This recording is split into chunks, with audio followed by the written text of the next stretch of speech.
باللہ من الشیطان الرجیم بسم اللہ الرحمن الرحیم وعن النواس بن سمعان رضی اللہ تعالی عنہ قال قال رسول اللہ صلی اللہ تعالی علیہ وسلم لا طاعۃ لمخلوق فی معصیۃ الخالق رواہ فی شرح السنہ ان اللہ وملائکتہ یصلون علی النبی یا ایہا الذین آمنوا صلوا علیہ وسلموا تسلیما والصلاۃ والسلام علیک یا سیدی یا رسول اللہ وعلی آلک واصحابک یا حبیب اللہ والصلاۃ والسلام علیک یا سیدی یا رسول اللہ وعلی آلک واصحابک یا حبیب اللہ۔ حضرت نواس بن سمعان رضی اللہ تعالی عنہ سے مروی ہے، فرماتے ہیں حضور سرور عالم صلی اللہ تعالی علیہ وسلم نے ارشاد فرمایا، یہ ایک ضابطہ ہے دین اسلام کا، ایک حکم بھی ہے اور ایک ضابطہ بھی ہے۔ فرمایا کہ کسی مخلوق کا ایسا حکم ماننے کی اجازت نہیں ہے۔ جو مخلوق ہو وہ مختلف قسم کے حکم دے سکتی ہے، آپ کے ماں باپ ہیں، سب سے قریبی وہ ہیں، آپ اگر جو ہے وہ سلسلہ طریقہ سے تعلق رکھتے ہیں تو آپ کا جو مرشد، آپ کے جو پیر ہوں گے وہ، تو ان میں سے کوئی بھی اگر کوئی ایسا حکم دے جس میں اللہ تعالیٰ کے حکم کی نافرمانی ہوتی ہے تو اس حکم کو ماننے کی اجازت نہیں۔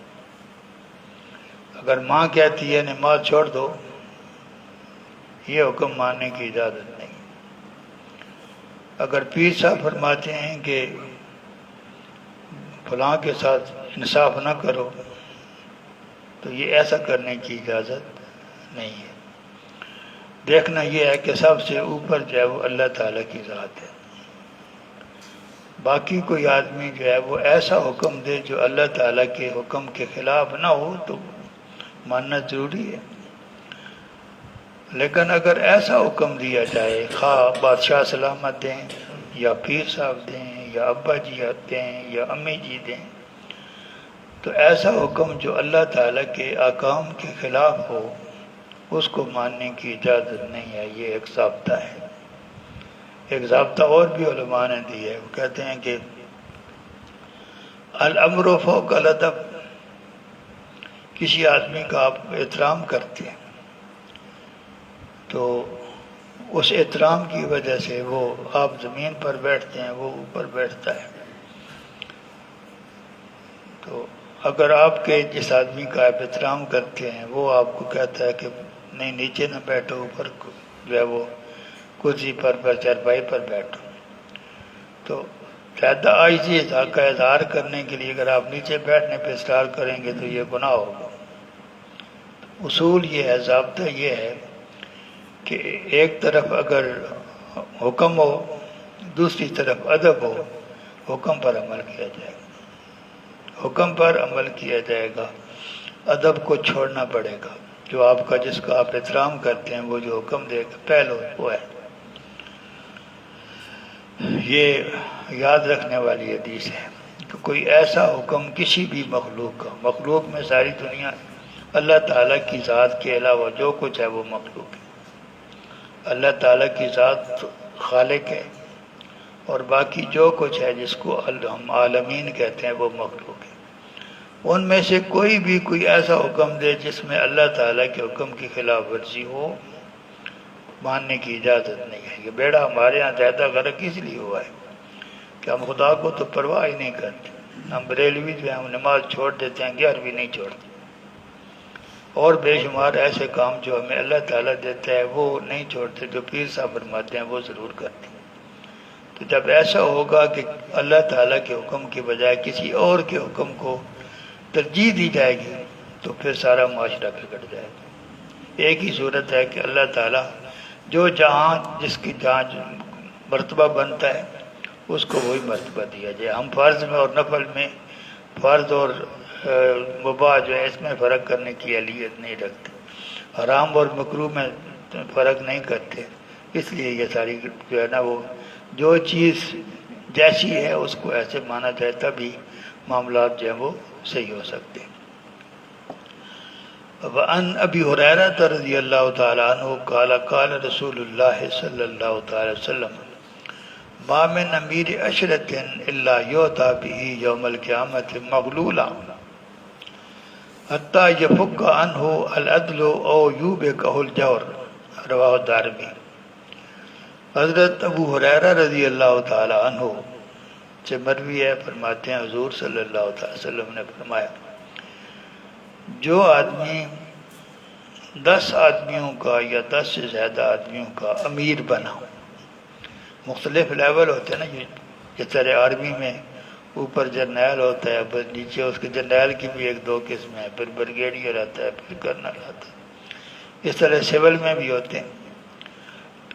تو جو 10 آدمیوں کا سربراہ ہو دنیا میں، اس کو ظاہر ہے جو اس کو وہ جو 10 آدمی ہیں ان کو اس نے احکام دینے ہیں، ان کی ذمہ داری ہوتی ہے اس کے احکام کو مانا تھا. جو آدمی دنیا کی زندگی میں 10 آدمیوں کا بھی امیر تھا، 10 کا تھا یا 10 لاکھ کا تھا یا 10 کروڑ کا تھا یا 10 ارب کا تھا، ان کو تمام کو قیامت والے دن جکڑ کے لایا جائے، جکڑ کے سب کو پیش کیا جائے، اور پھر یا وہ آزاد ہوں گے اور یا وہ تباہ و برباد ہوں گے. آزاد کیسے ہوں گے؟ اگر دنیا کی زندگی میں وہ ان کی جو اپنی رعایت تھی ان کے ساتھ انہوں نے عدل کا سلوک کیا، آزاد ہو جائے. ان کا جو دنیا کا جو کریکٹر تھا اس میں وہ کہ اس کی بنیاد اگر عدل اور انصاف تھی، وہ آزاد ہو جائیں گے، آئیں گے جکڑے ہوئے. لیکن اگر انہوں نے وہ اپنی دنیا کی زندگی میں اپنی اس عمارت کو ظلم کے لیے استعمال کیا، تو یہاں یہ لفظ نہیں ہے کہ ان کو دوزخ میں جائے گا، ان کو ہلاک کر دیا، تباہ و برباد کر دیا جائے. تو جو لوگ کسی عام عہدے پر فائز ہیں، فائد ہیں، جو عہدہ ہوتا ہے وہ امانت ہوتی ہے، اور امانت کا حکم سب سے زیادہ حکم ہے. اگر آپ امانت کو صحیح طریقے سے جو ان کے آل ہیں ان تک نہیں پہنچاتے، تو قیامت والا دن اس معاملے میں یہ سوال بڑا مشکل ہو جائے گا. اس لیے ایسے لوگ دنیا میں اس کی وجہ سے عزت ہوتی ہے، عزت بھی ہوتی ہے، آپ کی زندگی ذرا آسان بھی ہوتی ہے، آپ کا ذرا وقار بھی ہوتا ہے، لیکن اس کی ذمہ داریاں بہت زیادہ ہیں. ظاہر ہے کہ اللہ تعالیٰ حضور صلی اللہ علیہ وسلم فرما رہے ہیں امارت تھی تو اس کی بنیاد پر جب پیش کیا جائے گا جکڑ کے پیش کیا جائے گا، یعنی ملزم سمجھا جائے گا، مجرم نہیں سمجھا جائے گا. اسے آنے سے پہلے یہ امیر صاحب تھے، اب دیکھنا یہ ہے کہ انہوں نے کیسے امارت کی ہے. اس حدیث پاک کو امام دارمی نے روایت فرمایا. وعنہ رضی اللہ تعالی عنہ قال قال رسول اللہ صلی اللہ تعالی وسلم ویل للعمراء ویل للعرفاء ویل للامناء لیتمنین اقوام یوم القیامت ان نواسیہم معلقۃ بالثریا یتجلجلون بین السماء والارض وانہم لم یلو عملا. رواہ فی شرح السنہ ورواہ آمن وفی روایت ان دوائبہم کانت معلقۃ بالثریا یتذبذبون بین السماء والارض ولم یکونوا عملوا علی شیء. یہ حدیث پاک بھی حضرت ابو ہریرہ رضی اللہ تعالی عنہ سے مروی ہے. فرماتے ہیں یہ 3 لفظ جو ہیں وہ استعمال ہوئے ہیں، ایک عمراء کا، ایک عرفاء کا اور ایک امناء کا. یہ سارے ان لوگوں کے لیے ہیں جن کو معاشرے میں ایک ہائر حیثیت حاصل ہوتی ہے. عمراء سے حکمران مراد ہے، عرفاء سے مراد یہ لوکل لیول پہ جو پہلے زمانوں میں قبیلوں کے سردار ہوتے تھے. اب بھی ہمارے ہاں بھی کسی میں کوئی بڑا چودھری ہوتا ہے، کوئی بڑا ملک ہوتا ہے، وہ ان کا معنی جو ہے عرفا ہے۔ اور تیسرا امنا، جن کے ذمہ کچھ ذمہ داریاں ہیں، ان تمام کے ساتھ فرمایا ان کے لیے تباہی ہے، ان کے لیے ہلاکت ہے۔ دنیا میں جو چیزیں انسان جن کی تمنا رکھتا ہے، قیامت والے دن وہ خواہش کرے گا کاش یہ نہ ہوتا، کاش یہ مجھے یہ اعزاز نہ ملا ہوتا۔ دنیا میں جو زمین پر بیٹھ کر چھوٹے لیول کا بن کر گزارا کرتا ہے، اس کی آخرت جو ہے وہ آسان ہوتا ہے۔ اللہ تعالیٰ قرآن تلک الدار الآخرۃ نجعلها للذین لا یریدون علوا فی الارض فسادا۔ آخرت کا گھر تو ہے ہی ان لوگوں کے لیے جو دنیا میں بڑائی نہیں چاہتے اور فساد نہیں چاہتے۔ تو فرمایا ان کے لیے ہلاکت ہے۔ قیامت والے دن کچھ لوگ یہ تمنا کریں گے کہ ان کی پیشانیاں جو ہیں وہ ثریا، جو سب سے بلند جو ستارے کی طرف اشارہ کرتے ہیں اس کو ثریا کہتے ہیں، وہ یہ تمنا کریں گے کہ ان کے چہرے جو ہیں وہ اس سے لٹکتے رہتے، کبھی ادھر ہوتے کبھی ادھر ہوتے، لیکن دنیا کی زندگی میں ان کو کبھی کوئی عہدہ نہ دیا گیا ہوتا، نہ سرکاری سطح پر، نہ سول سطح پر، نہ کسی اور حیثیت میں یہ نہ دیا جاتا، اور میں ایسے لٹکتا رہتا۔ یہی حدیث پاک جو ہے وہ 2-3 حوالوں سے اس کو بیان کیا گیا، مفہوم اس کا دیا کہ جن کو دنیا میں بلند عہدے ملے وہ قیامت کے دن یہ تمنا کریں گے کہ کاش ہمارے وجود جو ہیں وہ لٹکے ہوتے ہیں ثریا کے ساتھ، کبھی ادھر جاتے کبھی ادھر جاتے، اور ہمیں کوئی بڑا عہدہ نہ دیا جاتا۔ یہ کیوں ہوگا؟ کیونکہ اس کی ذمہ داری پوری کرنی بڑی مشکل ہے۔ وآخر دعوانا ان الحمد للہ رب العالمین۔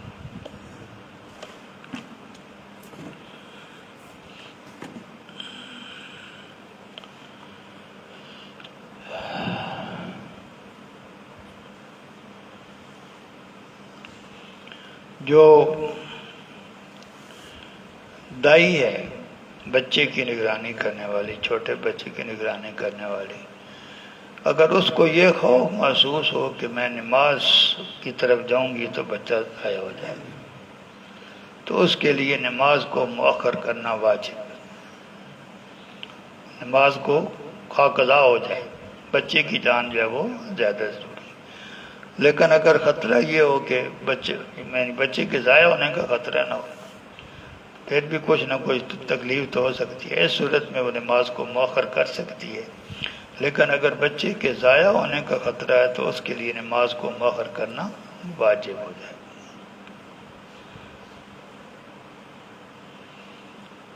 اسی طرح جو مسافر ہے اس کو اگر یہ خطرہ ہو کہ اگر میں نماز کی طرف مائل ہوں گا تو چور یا ڈاکو جو ہے وہ میرے مال کو لوٹ لیں گے، تو وہ بھی اپنے مال کی نگرانی کرے گا، نماز کو مؤخر کرے گا، چھوڑنے کی اجازت نہیں ہے، نماز کو مؤخر کرے گا۔ جو آدمی نماز جان بوجھ کر چھوڑتا ہے، جو آدمی نماز جان بوجھ کر چھوڑتا ہے، جو اسلامی خلافت ہے اس کی یہ ذمہ داری ہے کہ وہ اس کو سزا دے۔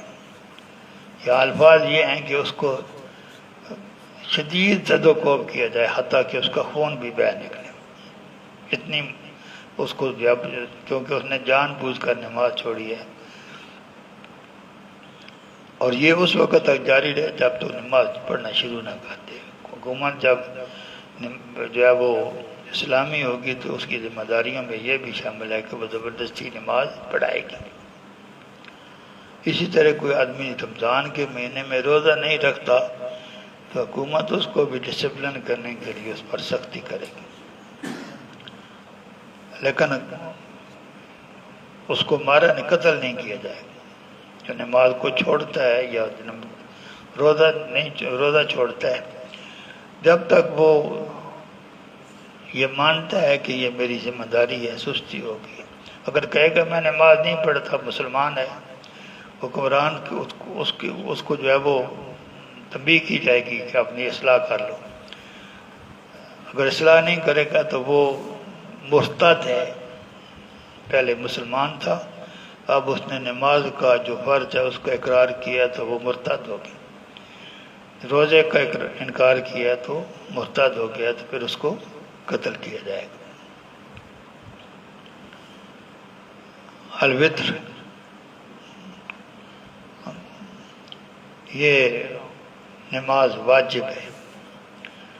ہم تو اس کو عشاء کے ساتھ ملا کر پڑھتے ہیں. وتر عشاء کی نماز کا حصہ نہیں ہے. ان دونوں کا وقت ایک ہے. جو عشاء کا وقت ہے وہی وتر کا بھی وقت ہے، لیکن وتر علیحدہ نماز ہے اور یہ فرض نہیں ہے. 5 نمازیں فرض ہیں، یہ چھٹی نماز واجب ہے. تفصیلات انشاءاللہ. وآخر دعوانا الحمدللہ رب العالمین.